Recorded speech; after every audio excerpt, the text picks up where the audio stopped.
Oh, I think it's recording. Excellent. Oh, yes, it is. Okay. You And got the next time, my room does not really look like this. And I I couldn't, was gonna I was say, trying to that was figure gonna be out. my first comment. I was like, I'm so impressed. Look at I that. know, I wish it's much more colorful than this, Right, but right. I mean, it's fine, I guess. Yeah. Next time I'll remember like where the button is for that. I think the last time that we got together, I had another baker behind me. So Yeah. I switched bakers. So from Norma Jean to Worrell Day, the great Worrell Day, and Wally G. Baker. So also in the clan of bakers. Right. I don't think I have any. I know you can't tell, but I have, a lot of different stuff and pop Funkos and. Oh, okay. What's your favorite? What's your favorite Funko? Posters. Oh, what's my favorite Yeah. pop Funko? Uh-huh. Well, my kid bought me Eddie from Stranger Things. Oh, hold on, I can see is my thing. Hold on a second.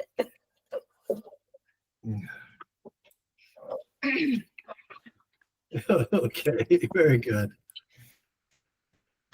That's Eddie from Stranger Things. Nice. I like it. I like it. It's in a little plastic box and yeah, those secured. Are fun. Yeah, yeah, those are fun. So what's been happening? Oh,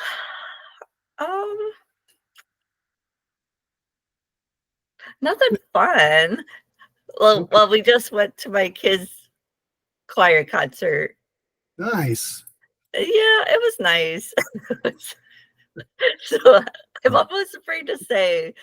People will be like, "Oh, why are you putting your dad on blast like that?" So there was a community college that came in and they did a song with the high school choir, and it was Battle Hymn of the Republic.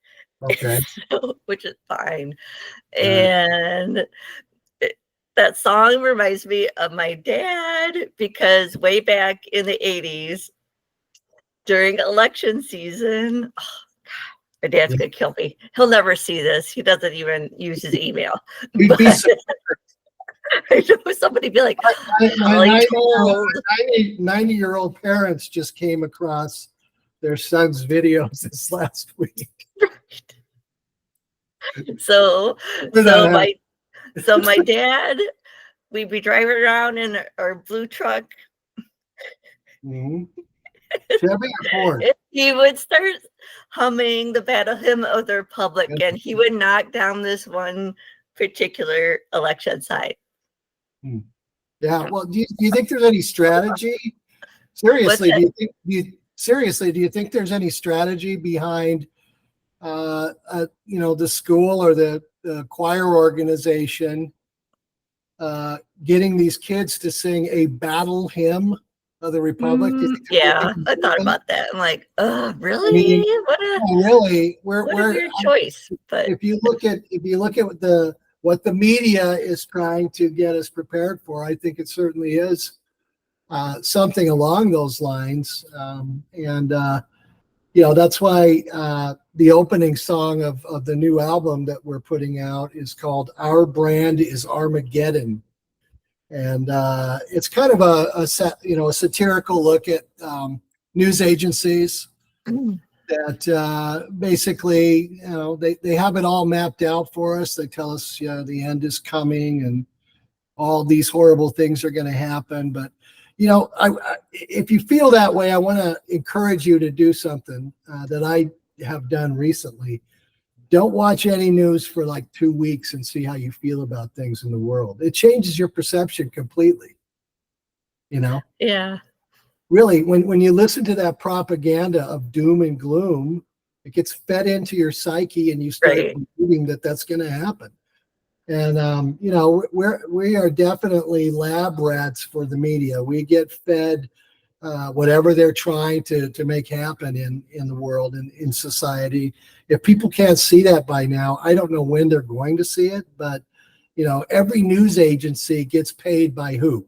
How do they stay online? How do they stay on the air? They get paid by companies that buy commercial time. Do you think those companies have an agenda of what they would like them to push? Like, let's say, pharmacy companies. You ever watch the news? How many ads for prescriptions do you see during the news? Ton. A lot. No. And I'm always like, they all sound horrible. Their side effects. Yeah. Like, my favorite is the one that they give for social anxiety disorder. They'll say, in the fine print, though, at the end of the commercial, it'll say, may cause anal bleeding. Yes, like I'm like, well, my fear of people has been cured, but unfortunately, I have to go change my diaper. Excuse me. Oh, I did have a question. Now I gotta find it. I wrote it in really big letters so I could find it. Oh, so do you have any advice for people that are struggling with mental health? Oh yeah, absolutely. The first piece of advice that I have, and this is the big one, is it's to be transparent about it, be honest about it, and don't be afraid of what others are going to think. Realize that your struggle with mental health is the same thing as getting a cold or the flu. Your mind is just like the body. The mind sometimes goes through periods of sickness. And if we don't treat it with the right, treatments, that sickness can go on and on and on for a long time. And, the other thing is be honest and open about it, but don't stop there. Go and talk to somebody. And if you can't find somebody that you trust the first time around, don't stop until you do. Find that person that you click with. There's a huge term in mental health these days. It's been around for a long time, but it's really catching fire now, and that is peer support. Peer support is what? Peer support means that I'm not necessarily talking to a doctor or a counselor. I'm talking through someone that has been through similar things like me and has come through. Right. That's who I want to talk to, because Dr. So-and-so has a fancy prescription pad, and that's great.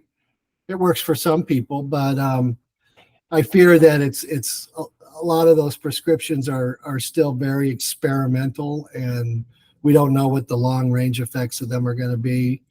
An example of this would be one of my favorite drugs of all time. That was Xanax. You ever do Xanax? I don't think so. Oh, man, that was, for me, that was it. I've had several antidepressants, but not that one. Yeah, well, there's probably a reason for it. Yeah, I don't think I needed to be sedated so much. They found out that Xanax, kind of similar to oxys. Later, after they released Xanax, they realized that it was probably one of the most addictive substances on earth, and that it was incredibly difficult to just stop taking it. In fact, it was deadly. A doctor will tell you this, that there are two substances that you can actually die from the withdrawal from these two. Do you know what those would be? Probably. Oh gosh, I don't know. Morbid trivia here. I don't know. The first one is benzos, and that's the classification that Xanax falls under. Right. You can die if you just stop taking it cold turkey. The other is alcohol. Oh, yeah. If you are drinking a lot and you decide, I'm just going to quit, it's probably better to go and to a hospital and medically detox and let them help you through that problem. But so be honest about your struggle. Don't be ashamed, and find somebody that you can trust to start talking about it. Don't internalize it. Don't think that no one's going to understand. I guarantee you, in this wacky world, there is somebody who understands. Yeah. No matter how strange it is, there's somebody that understands. And part of the sickness when it comes to mental health is retreating within and kind of shutting everybody out, because we kind of feel like that unclean thing. We kind of feel like nobody would understand or wants to be around me or should hear this kind of stuff. Right.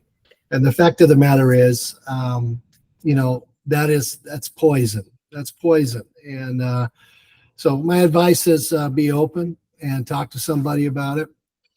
And we could go on and on here on that. Yeah. I mean, my personal journey is one of learning how to embrace all of me, learning to fully embrace everything that makes me up as a person. And some of those things are not good. They're dark things. But you know what? That is part of who I am. And I embrace that, integrate it into my personal experience. And that way, it becomes a much better path for me than to assume that something about me is wrong, broken for the rest of my life. It's always going to be that way, never going to get better. I don't believe that kind of thing anymore. I believe it's just a part of who I am. Right. Oh, so did you celebrate World Goth Day? I think this is the first year I noticed it. I'm like, where have I been? Yeah, we celebrated it. We celebrated. Yeah, we released a video for Fall and the title track of our album on that day. So that's kind of when we came out of hiding. After many, many years of being in the shadows, we came out and said, hey, we're back and we're going to put an album out. We're going to take that story on the road. And we're looking forward to getting that going. So that's how we celebrated World Goth Day. Right. Well, that sounds pretty cool. Yeah. Release the video. Well, can I be honest with you? Yeah. We had no idea it was World Goth Day. It's still kind of fun. Our publicist let us know after the fact. She was like, hey, did you know it's World Goth Day? Run with that. It's fitting, though. It is. Yeah, it is. It is. I'm like, what? Where have I been? Yeah. One of my favorite TikToks is I used to really hate TikTok, but there's two guys, I forget what band they're in, but they're goths that are in ungodly places. Like yesterday I watched a video and they went golfing. Oh, no. Or they've been to the petting zoo. I can't remember. It's not Lab Majesty, is it? I don't think so. They're really funny though. Yeah, that sounds. I don't know. Some people say you're too happy to be a goth, but I'm like, but am I? My wife, when the weather's nice here, she wants to organize a goth croquet league. That would be fun. Yeah, I know. If I lived closer, I would be like, yes, I'd be RSVPing. Well, in Seattle for years, when I lived there, one of the really big things, and I mean it was big, was punk rock softball, and that was every Saturday and Sunday. And I mean, the punk rock bands in Seattle at that time were many, and they were like teams. They get all together, they get their posses together, and softball. You go down on a Saturday night and see, Christ Driver versus The Accused. That sounds like the best time. It was. Yeah, different world back then. So yeah, for sure. Do you guys have a songwriting process? Yeah, it's kind of evolving, but traditionally, I'll get an idea for a concept of lyric and write down just some chicken scratch lyrics and things of that nature. And then, I'll attempt to put it to some type of what I call a scratch track of programming. that I will do, using Logic or even GarageBand or something like that. And then once that's done, I will feed it to Colby, who is not only our guitarist but is helping and producing the album as well. And he will come back to me and say, well, what if we did this and this and this? And of course, it's a billion times better than what I was doing. And so we're like, yeah, that's perfect. And then we just add to it as we go, and finally it's done. The concept is, the Rorschach test songs have kind of a cybernetic skeleton underneath them, that programming, and then we build on top of that with the flesh of real life playing. So that's been my writing process for many years, but recently I've opened up to accepting lyrics from other people and kind of going with that. And like if you buy this album, you'll hear 2 songs that were written by the Narcoleptic Goddess, Fallen, the title track, as well as a really cool song called Embracing the Shadow, which is actually about what we were talking about earlier. Yeah. Right. Is there anyone else that you'd like to collaborate with? At this time, no, that's, actually, I will bring this up, and I hope he doesn't get mad, but I've recently reconnected with Julian Beeston, and Julian was one of the founding members of Nitzareb and also Prodigy. Do you remember the band Prodigy? Yeah. So he's an amazing composer and a great programmer and an incredible electronic drummer as well. But we've recently connected, and we're going to try to do some collaboration that way as well.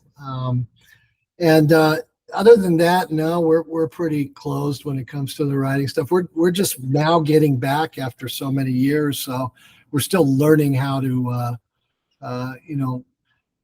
grapple with all of the advances in technology when it comes to recording. It's just like, okay, you spool up the tape. There's no tape anymore, James. Right. Okay. Right. I know. Right. So much technology. Yeah. Like I tell my kids, I'm like, I didn't have a cell phone growing up. Like at maybe at the end of high school I did, but it was for emergencies. Yeah. Then, you could only call people. We went on the road once, I think it was 93, with a band called C-Tech. And C-Tech was like an all-star band of industrial legends. Jean-Luc Demeyer from Front 242 and the guy from Cubanate and others. And we were the support act for this tour. And I saw a cell phone, an AT&T, one of those ones, that big ones, Yeah. I was like, oh, that's cool. I saw it at the grocery store, and I'm like, I'm just going to get that and turn it on. And all of a sudden I could call people back home and talk to them and everything, and didn't have to use pay phones. It was really cool. Great. Got home, and for that one month, it was $1,500. I was Oh like, my God. yeah, I know the cell phone bills used to be huge. Yeah. Roaming. Roaming by the minute. And Yes. Absolutely. I don't miss that. No. Have you ever played at a haunted venue? Yes. The most, I'm sure I played at many of them. I'll start with Seattle. We played at a place called the Vogue. And the Vogue, back in pioneer days when Seattle was a harbor and a seaport and kind of an old west town, the building that the Vogue was in used to be a brothel. And seriously, there's a very well documented story of a 14-year-old girl who was found with her throat slit and thrown out the window of this building. And it's like really well known. It made, at the time it was a startling story, and it made all the headlines and everything. And we played there, and my guitarist at that time was Benjamin Anderson, and we were asking the owner about this story. We're kind of joking about it, blah, blah, blah. And I kind of made some pokes at it when I was on stage and we were singing. And then we went home that night after the gig, and I laid down to bed. And as I was falling asleep, I felt this went across my throat. Yeah. And I was like, Ben, stop it. I woke up and Ben wasn't there. And Ben from the other room was screaming from his room. And I ran out and he goes, there was a girl in the corner of the room. I'm like, are you serious? And then a boom box that we used to have in the kitchen area started playing at full volume. And we went out there to see if someone was messing with us or whatever. And this boom box not only was playing at full volume with no one around to have turned it on, but it was unplugged. It wasn't plugged into the wall. So, and it stopped. So we went to our managers and asked, Susie, what do we do here? And she's like, you've got to, you need to go back and you need to apologize there at the Vogue to the spirit, because she's pissed off that you disrespect. Yeah. So we went and went and did that. And yeah, that was a true story there. But yeah, I mean, I've also played in New York City at a place that was called The Church. That was a place where H.R. Geiger lived, and all of his work was displayed there. It was also a live venue, and that place felt pretty haunted too. So I'm sure there's been many places, but those two stand out. Right. Why are you a ghost hunter? Not officially. I do like haunted. I think we went to one place, but I didn't see any ghosts. Okay. But we did go to the Mansfield Reformatory, and it wasn't during. I mean, we've been there for incarceration a couple times, but this was before. And we were in the living quarters of the warden and his family, or like the outside hallway. And I'm like, I smell chicken noodle soup. And nobody else could smell it. And my boyfriend went to see if they were cooking chicken or soup. You got the shining, Holly. But he was like, no, they only have cold sandwiches. Nobody's cooking anything. They don't even have a kitchen. I'm like, I smell it. That's all I could smell. It's like, she's making chicken noodle soup, I guess. Wow. Yeah. So that was a little crazy, because I'm like, really? You guys can't smell it? And everybody's like, no, we cannot. I think there's all kinds of stuff like that around the world. There's a lot of different theories on what all that is. I have my own beliefs about it that are probably different from other people, but there's a lot of fun stuff like that everywhere, for sure. Yeah. We'd like to watch the ghost stories or paranormal. Did you see Long Legs yet? No, not yet. It's a scary one. It's a good one. Yeah. Nick Cage, man. We love him. Yeah. Yeah. I'm looking for a sticker here. Where's my Nick Cage sticker? Oh, well, must be around here.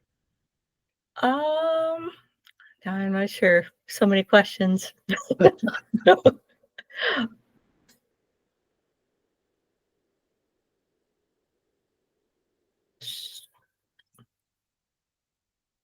Well, what do you want people to know about your music? Well, what do I want them to know? The name Rorschach test is not just out of the blue or because we thought it sounded cool or whatever. It does sound cool, but it's also a difficult name for people to spell. It's people are like, what the heck is that? And it's the ink blot test. Okay, why don't you just give yourself the ink blot test? So the name Rorschach test was chosen because I decided that music is probably one of the biggest examples of what Rorschach test really is. The concept behind the ink blots that Herman Rorschach developed many years ago was that there is no right or wrong answer in your interpretation of what you see in the blot. What you're going to learn from your personal interpretation is more about yourself and self-discovery and less about, what the actual blot could or could not be. And so we like to write lyrics that are thought-provoking in that manner. For some people, they think, we're just trying to be agitating, belligerent, and write controversial lyrics. And that's not the case. The case is things like subjects like gun control and suicide and drug addiction. And these are things that are all around us today in our society. And so I'm just, through the music, I'm trying to get people to figure out where they are personally in these things by listening to a song and hopefully causing them to react in one way or another, either by throwing bottles at me.